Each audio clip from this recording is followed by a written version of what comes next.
शिक्षण के सिद्धांत, प्रिंसिपल्स एंड मैक्सिम्स। प्रिंसिपल्स देखिएगा, शिक्षण के सिद्धांत, करके सीखने का सिद्धांत, एक्टिविटी यानी लर्निंग बाय डूइंग करने का सिद्धांत, करके सीखना आप सभी जान रहे हैं। और सीडीपी के सेगमेंट में रुचि, विषय वस्तु में उत्सुकता पैदा करती है, रुचि का सिद्धांत, क्रियाशीलता का सिद्धांत, ये सभी पॉजिटिव उत्तरों में आपके लिए जाते हैं। प्रेरणा, मोटिवेशन का सिद्धांत, प्रेरणा अपना लक्ष्य बना करके लक्ष्य की ओर निर्देशित लर्निंग करते हैं। नियोजन, प्लानिंग बहुत ही जरूरी है, योजना बनाना, नियोजन करना, तो प्लानिंग बनाने का सिद्धांत। निश्चित उद्देश्य, जब लक्ष्य हमें पता होगा, अपना डिटर्मिनेशन, डेफिनिट ऑब्जेक्टिव प्राप्त होगा, तो हम लक्ष्य बना करके निश्चित उद्देश्य की ओर बढ़ पाएंगे। निश्चित उद्देश्य, वरना तो वही बात हो जाएगी, मैं एक कटी पतंग हूं, लूट लिया मुझे तो अपने ही अपने वालों ने। आगे आप खुद समझदार है, उद्देश्य ही क्लियर नहीं तो फिर कहाँ किस रास्ते जा रहे हैं, ससुराल जा रहे हैं कि लहिरो जा रहे हैं, नैहर जा रहे हैं, पता चलेगा तब तो। आपको जाना कहाँ है, यही तो है निश्चित उद्देश्य। व्यक्तिगत विभिन्नता, प्रत्येक व्यक्ति, प्रत्येक छात्र का रूप, रंग, स्वभाव, बुद्धि विभिन्न विभिन्न होती है, तो विभिन्न बुद्धियों का ध्यान रखना चाहिए एक शिक्षक को विभिन्न शिक्षण विधियों में। जब बच्चे में समस्या हो तो पुनर्शिक्षण करना चाहिए, रीटीचिंग। पुनर्शिक्षण अर्थात आवृत्ति, रिपीट करना, रिपीटेशन, पुनर्शिक्षण करना। पुनरावृत्ति से ज्ञान पक्का होता है। हाँ, आपको ये उत्तर सब नहीं लेना है, क्योंकि पुनरावृत्ति के माध्यम से रटंत विद्या का भी संचार होता है।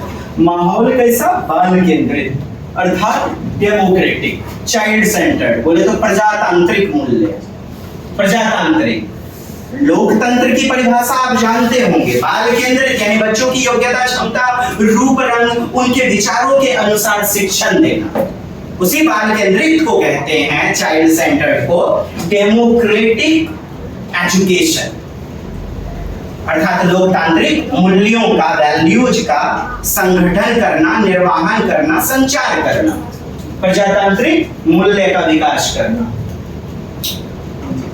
मैक्सिम्स देखिए, विभिन्न सूत्र, जैसे कि ज्ञात से अज्ञात की ओर, नॉन टू अननोन, ज्ञात। उदाहरण अपने आप में ज्ञात होते हैं और नियम जो होते हैं एक दूध में पड़ा हुआ क्रीम की तरह।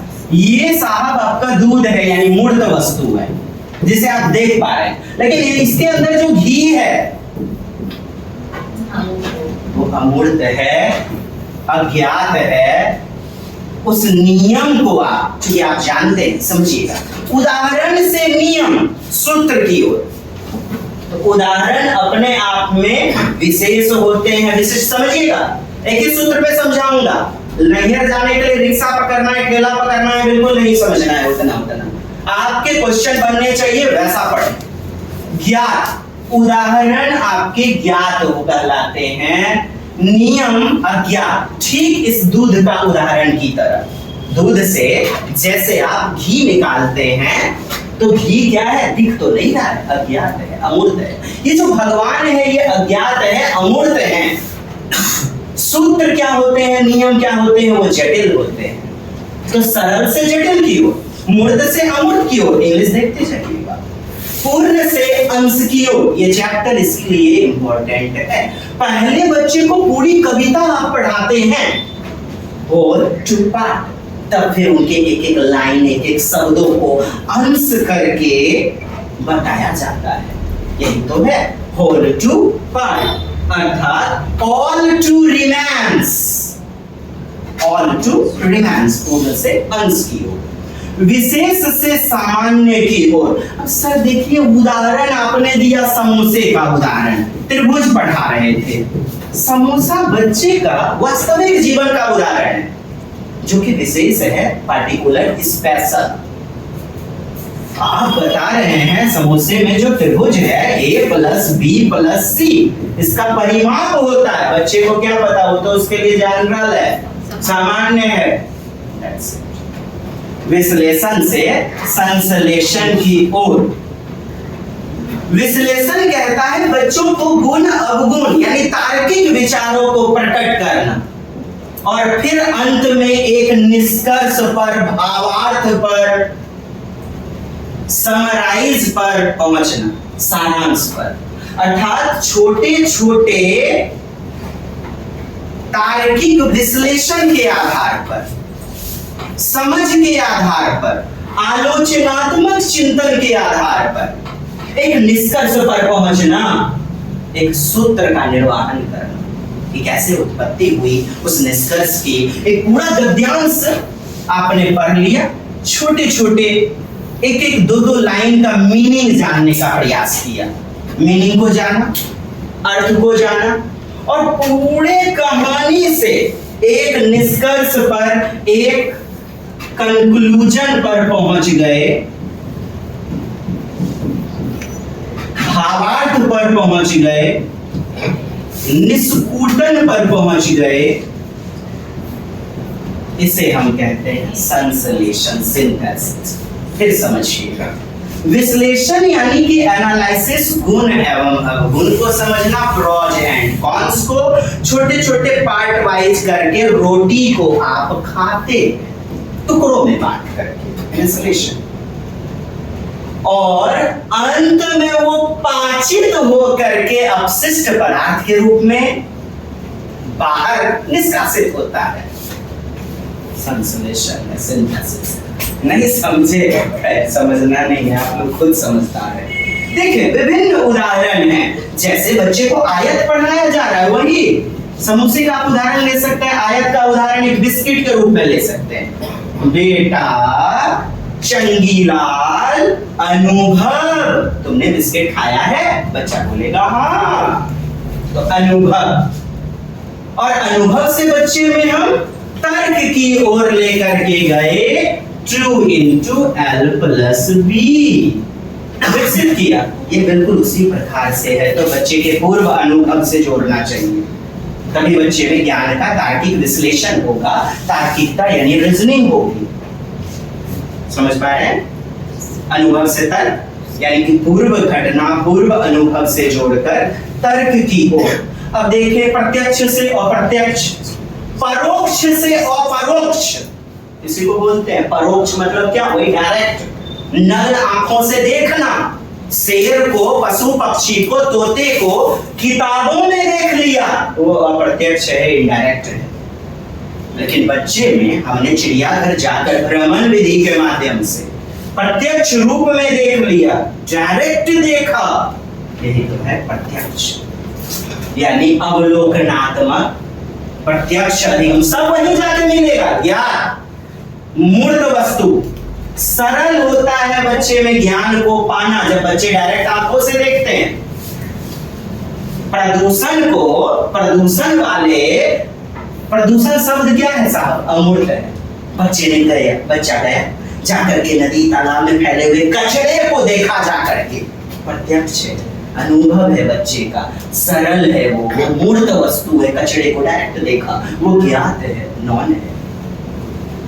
यहां से आपके 6 to 8 चारों विषय में, 1 to 5 पांचों विषय में आपके आते हैं यहां से प्रश्न। समझिए और आगे। अनिश्चित, बच्चे का जो ज्ञान होता है शुरुआती में बहुत सारा ज्ञान होता है जो कि अनिश्चित होता है, फिर आगे वो पढ़ते हैं और पढ़ करके ज्ञान को एक निश्चित सूत्र के रूप में या तार्किक रूप में एक निश्चितता की ओर पहुंचते हैं, इंडेफिनिट टू डेफिनिट। पुनः समझें इसको, इंडेफिनिट टू डेफिनिट।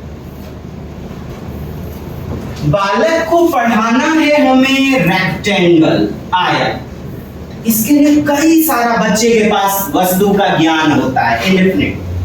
दरवाजा, वो भी आयताकार, बिस्किट, वो भी आयताकार, स्लाइड, पट्टियां, पट्टियां वो भी आयताकार, टाइल्स आयताकार। विभिन्न प्रकार की वस्तुएं होती हैं अनिश्चित रूप में, लेकिन बच्चा जब उसके नियमों को जाकर के एक निष्कर्ष पर पहुंचता है, वही अज्ञात है। एक निष्कर्ष पर पहुंचना यानी आगमन से निगमन की ओर पहुंचना, एक कंक्लूजन की ओर पहुंचना, एक निश्चित विचार की ओर पहुंचना, अनिश्चित से निश्चित की ओर। और ये सभी आपके आगमन विधि के चरण हैं। आगे प्रचलित शिक्षण विधियां। अब देखें, मेथड, कार्य करने का एक विशिष्ट तरीका या पढ़ाने का एक विशिष्ट तरीका। डिपेंडेंस, पाठ्यक्रम, शिक्षक, शिक्षार्थी। शिक्षक जो होता है और शिक्षार्थी, शिक्षक के द्वारा ज्ञान शिक्षार्थी में जाता है। किसके माध्यम से? पाठ्यक्रम के माध्यम से, टीएलएम मटेरियल के माध्यम से। शिक्षण की प्रक्रिया त्रिआयामी होती है। पूर्व के समय द्विआयामी थी। पेड़ के नीचे शिक्षक बैठते थे, चढ़िया जी बैठते थे। कॉपी कलम तो है नहीं साहब, बस बोले जा रहे हैं शिक्षक लेक्चर की तरह, यानी द्विआयामी, 2 डायमेंशन। बट अभी के समय त्रिचर होते हैं, 3 डायमेंशन, त्रिआयामी। आप लोग आगे बढ़ेंगे अगले चैप्टर में। अभी देखें आगमन विधि, क्या? विशेष से सामान्य की ओर, पार्टिकुलर टू जनरल, उदाहरणों से सिद्धांत की ओर। वही जो मैंने आपको अभी तुरंत बताया, ज्ञात से अज्ञात, मूर्त से अमूर्त की ओर, स्थानीय से वैश्विक की ओर, लोकल टू पार। चरण, आगमन विधि के चरण आपकी परीक्षाओं में पूछे गए हुए हैं। तो क्या चरण होंगे? सबसे पहला होगा प्रस्तुत करना, अर्थात प्रस्तुतिकरण, प्रेजेंट एग्जाम्पल्स। बच्चों के सामने विभिन्न एग्जाम्पल को आप प्रेजेंट करेंगे, प्रस्तुत करेंगे। परिणाम निकालना, ऑब्जर्वेशन, बच्चे उसे सरल करेंगे, सॉल्व करेंगे, एक परिणाम पर पहुंचेंगे। सिद्धांत का गठन या फिर फॉर्मुलेट करना, या किसी को सामान्यीकरण, जनरलाइजेशन, सामान्यीकरण, जनरलाइजेशन कहते हैं। अर्थात किसी कॉन्सेप्ट को क्या करना? सरल कर लेना, सामान्य कर लेना, और एक विचार पर पहुंचना। अब MKO, मोर नॉलेजेबल अदर्स, मूल्यांकन करेंगे, वेरीफाई करेंगे, इवैल्यूएशन करेंगे, असेसमेंट करेंगे, जो कि अंतिम में पाया जाएगा आपका मूल्यांकन, प्रतिपुष्टि या पुष्टि करना। इन 4 चरणों से गुजरता है आगमन विधि। आपका आगमन विधि क्या है? प्रेजेंटेशन, प्रेजेंटेशन, फिर उसके बाद एप्लीकेशन, एप्लीकेशन अर्थात उपयोग करना, उपयोग या सरलीकरण, हल करना, सरलीकरण, सिंपलीफाई, सरलीकरण करना। और फिर बच्चे ने सरल कर लिया तो एक फॉर्मुलाइजेशन हो गया, अरे यार कुछ हो रहा है, फॉर्मुलाइजेशन, फॉर्मुलाइजेशन अर्थात सूत्रीकरण, किसी सिद्धांत का निर्माण होना, सिद्धांतीकरण। और अंत में मूल्यांकन मिलेगा, इवैल्यूएशन मिलेगा, पुष्टिकरण। आगमन विधि क्या होता है साहब? आगमन विधि को समझिए। आगमन विधि बहुत सारे उदाहरण शिक्षक देते हैं, तो निश्चित रूप से टाइम बहुत लगेगा और कुशल शिक्षक की आवश्यकता होगी। बड़े बड़े कक्षा में सब बच्चे से उदाहरण पूछिएगा, समझाइएगा, मुश्किल होगा, टाइम टेकिंग होगा। निगमन विधि में क्या होता है? तुरंत एकदम चैप्टर निकाला, सूत्र लगाया, बस क्वेश्चन सॉल्व किया, सिलेबस जल्दी कंप्लीट होगा। और उतने दक्ष टीचर नहीं चाहिए। बहुत सारे शिक्षक आज भी मैथ पढ़ाते हैं, अन्य चीज पढ़ाते हैं, a+a³ b³ को सॉल्व करने के लिए कैसे ये आया सूत्र उन्हें नहीं पता है। ऐसा भी पाया जाता है। खैर, कोई सुन रहे तो क्षमा चाहूंगा, वास्तविकता तो है। आत्मनिर्भरता व आत्मविश्वास का विकास। जब बच्चे खुद से विभिन्न उदाहरण कि बेटा बताओ तो घनाभ का कोई उदाहरण दो, तो बच्चे से आप पूछिएगा क्यूबॉइड, बच्चा कहेगा सर दिया सलाई माचिस। अच्छा शंकु का उदाहरण दो, जोकर की टोपी, बच्चा बताएगा कोन वाला आइसक्रीम, इमोजिम। अनुसंधान, रिसर्च को, अन्वेषण को, इंक्वायरी को बढ़ावा देगा। ज्ञान अस्थायी होगा क्योंकि बच्चे के खुद के द्वारा उदाहरणों से लिया गया है, डायरेक्ट सूत्र से नहीं। आप पढ़ क्या रहे हैं समझिए। आगमन विधि ज्ञान तो मुझ में मेरा बोझा, इन बोझा, इन एक होगा डिडक्टिव, निगमन, निगमित हो जाना, हट जाना, जहां सूत्र को बच्चा रटेगा और नियमों को रट कर, परिभाषा को रट करके क्वेश्चन को सॉल्व करेगा। तो निसंदेह समय अधिक होगा, टाइम टेकिंग होगा, टाइम कंज्यूमिंग होगा, पाठ्यक्रम जल्दी पूरा नहीं होगा, सिलेबस कवरेज इशू पाया जाएगा, अधूरा रह सकता है। टाइम टेकिंग समझिए। उदाहरण, क्षेत्रफल व परिमाप के सूत्र बताना। देखिए बीजगणितीय सूत्र, त्रिभुज के कोण का योग, इन सब के लिए क्षेत्रफल व परिमाप के लिए बच्चे को ना कई सारे उदाहरण दिखाएंगे आप, उदाहरणों के माध्यम से, टाइल्स के माध्यम से, मार्बल के माध्यम से, प्रत्येक बच्चे के सीट पे जा जा करके। और ये छोटी कक्षा के लिए उपयुक्त होता है, छोटी कक्षाओं के लिए नहीं, छोटी कक्षाओं के लिए। बच्चे को किताब दिखाइएगा, किताब का देखो ऊपरी पृष्ठ, बेटा क्या है तुम्हारा, आयत है, ऐसा बच्चे से आप पूछिएगा।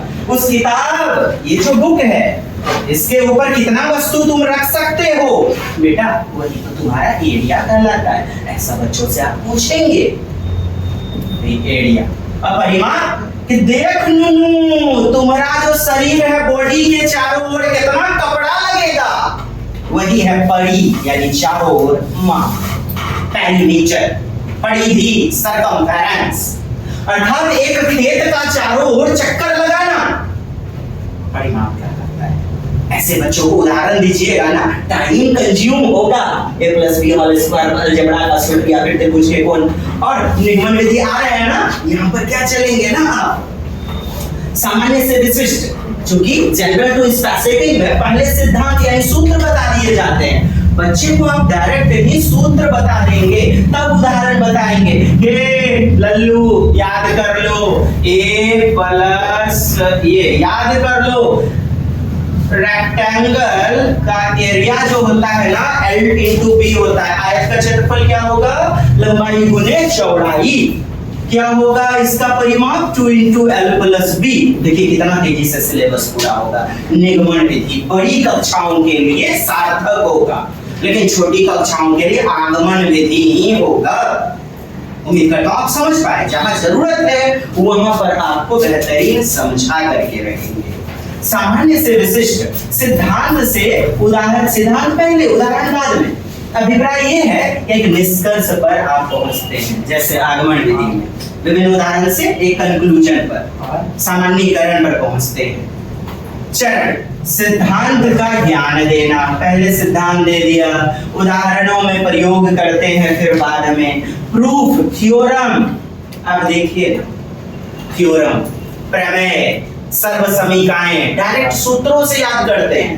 आप देखिए ना, sin थीटा + cos थीटा बराबर हुआ है, वो आपका ट्रिगोनोमेट्री, त्रिकोणमिति, डायरेक्ट सूत्र याद करके तो करते थे आप, निगमन विधि का प्रयोग करते थे वहां पर आप। लाभ, तो क्या लाभ होगा भाई, समय की बचत होगी। आपको याद रखिएगा आगमन विधि का चुनाव करना है, स्मरण शक्ति में वृद्धि होगी, क्योंकि बच्चा रटेगा ज्यादा, ये इसीलिए सब किताबों में आपको मिलेगा स्मरण शक्ति में वृद्धि। लेकिन आपकी जो परीक्षा है सीटेट, उसमें उत्तर मत लीजिए जी, क्योंकि बच्चा रटेगा बंगाली बाबा का चूरन खा करके, 3 इडियट्स फिल्म की तरह। दोष, प्राथमिक स्तर पर उपयुक्त नहीं होगी, क्योंकि बच्चे में समझ का विकास होना चाहिए ना। प्रक्रिया लंबी, लेंदी प्रोसेस, क्योंकि समझा है कि बस बनाया जा रहा है। सीमित विषयों पर ही प्रयोग किया जाएगा, सीमित विषय पर ही, सब पर तो नहीं। उपयोग बीजगणित में, रेखागणित, ज्योमेट्री में, त्रिकोणमिति, ट्रिगोनोमेट्री में, देखिएगा विश्लेषण विधि, अज्ञात से ज्ञात की ओर, अज्ञात से ज्ञात। आपकी परीक्षाओं के ज्यादा तो नहीं आ रहे, बट समझ लीजिए विश्लेषण विधि, एनालिटिकल मेथड इक्का दुक्का आते हैं। समस्याओं को छोटे छोटे भाग में, टुकड़ों में बांटना, विश्लेषण करना, समस्या का प्रस्तुतिकरण करना। एक आएगा सिंथेसिस मेथड, तो समस्या को पूरे रूप में देखना। एक बच्चा रास्ते से चला आ रहा है, वो पूरा पेड़ देखता है, तब उसके जड़ों को विश्लेषण करके उसके पत्ते, उसकी शाखाओं को अलग अलग टुकड़ों में बांटता है। उम्मीद करता हूं आप समझ गए, टुकड़ों में बांटना विश्लेषण है, एनालिसिस है। और पूरा का पूरा समग्र, पूरी वस्तु को देखना, पूरे पेड़ को देखना, ये संश्लेषण कहलाता है, सिंथेसिस कहलाता है, सिंथेसाइज करना। समाधान की योग्यता, तार्किक वैज्ञानिक, देख पा रहे हैं जब बच्चा छोटे छोटे टुकड़ों को जानेगा, छोटे छोटे खंड में कविता की चौपाइयों को पार्ट वाइज करके, तार्किक वैज्ञानिक प्रक्रिया, कल्पना परकता, चिंतन इत्यादि का विकास होगा। विश्लेषण विधि, हाँ, रटने की प्रवृत्ति पाई जाती है, बच्चे वोकैबुलरी इत्यादि को रट लेते हैं। वैज्ञानिक दृष्टिकोण की कमी पाई जाती है। उपयोग, थ्योरम हल करने में, जैसे ज्यामिति रचनाओं में इत्यादि में, ज्यामिति ज्योमेट्रिकल कंस्ट्रक्शन, सर्वसमीकरणों को सिद्ध करने में इत्यादि।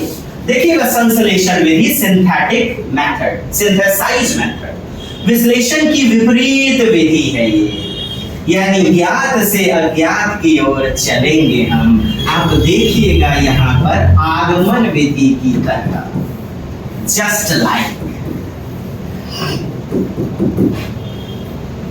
इंडक्टिव मेथड की तरह, छोटे हिस्सों को जोड़ करके समाधान, जोड़कर एक निष्कर्ष पर आप पहुंचेंगे। पूरे पाठ को पढ़ करके एक समरी पर पहुंचेंगे, एक सारांशीकरण पर। मनोवैज्ञानिक विधि होती है ये, व्यवस्थित होती है, सिस्टमैटिक होती है, समय और शक्ति की बचत, तार्किकता का विकास। छात्र यहाँ पर निष्क्रिय, देखिएगा दोष, खोज की प्रक्रिया नहीं होती है, तो सर उपयुक्त कौन होगा? दोनों में है दोष। क्यों दोष है समझिए, आगमन विधि आपके लिए बेहतरीन, छात्र निष्क्रिय, बच्चे पूरे के पूरे पोयम को जैसे याद कर लेते हैं।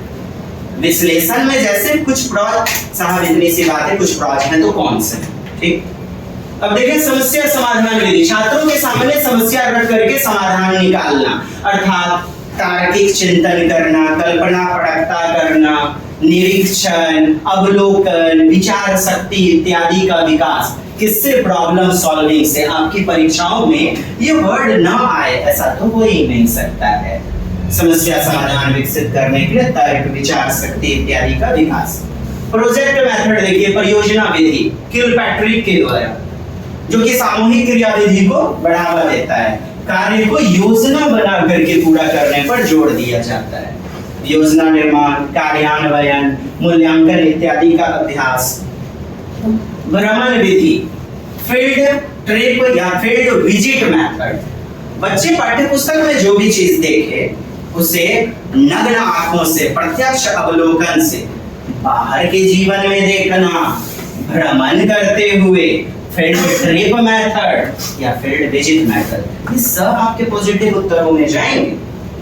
छात्रों को बाहर, हालांकि आप समझ चुके हैं, छात्रों को बाहर ले जाकर के अनुभव करवाना, वास्तविक जीवन से जुड़ाव, प्रत्यक्ष परोक्ष डायरेक्ट नॉलेज प्रदान करना, विजुअलाइजेशन, अवलोकन के जरिए। प्रयोगशाला विधि क्या होती है? प्रयोगशाला में लैब में बच्चे करके सीखते हैं, लर्निंग बाय डूइंग करते हैं, छात्र स्वयं प्रयोग के माध्यम से सीखते हैं। वैज्ञानिक दृष्टिकोण विकसित होती है। कैसे दृष्टिकोण? वैज्ञानिक दृष्टिकोण, साइंटिफिक पर्सपेक्टिव, जो कि वैज्ञानिक दृष्टिकोण में चिंतन आता है, प्रश्न पूछना, बच्चे में जिज्ञासा, मौलिक चिंतन जैसे एक वैज्ञानिक में पाया जाता है, वैसे ही एक निर्णय अन्वेषक में पाया जाता है। अस्थायी ज्ञान होगा, क्यों भला परमानेंट होगा? क्योंकि सुदृढ़ ज्ञान होता है बच्चे जब लेबोरेटरी में करके सीखते हैं। तो अस्थाई ज्ञान होगा, टेम्पररी नहीं, कम से कम महीना 2 महीना तो चलेगा। सुदृढ़ ज्ञान जिसे कहते हैं, चिरकालिक जिसे कहते हैं। दोस्त अधिक समय लगेगा, हाँ जी, संसाधन पर्याप्त नहीं है, गरीबी स्थिति है तो फिर दिक्कत हो सकती है। छोटा सा दोस्त, प्राथमिक स्तर पर गतिविधियां, देखिए गतिविधियां बच्चों को करवा करके ही सिखाना चाहिए। गतिविधियों के माध्यम से शिक्षा दिया जाना चाहिए। मूर्त वस्तुएं, खेल, पहेली, कहानी इत्यादि के माध्यम से बच्चों में शिक्षण करवाना चाहिए। गणितीय चिंतन अर्थात अंतर्दर्शी का प्रयोग करवाया जाए, मौखिक प्रश्नों से शुरुआत करवाई जाए। प्राथमिक स्तर पर क्या गतिविधियां एक्टिविटीज वाइटल रोल प्ले करती हैं। बस इतनी सी बात, गतिविधियों के माध्यम से शिक्षण देना चाहिए, मूर्त वस्तुओं के माध्यम से ज्ञान देना चाहिए। बस ये आपका अध्याय। आगे जो हम लोग पढ़ने जा रहे हैं, बने रहिएगा, स्टे ट्यून्ड। धन्यवाद। आज के लिए जय।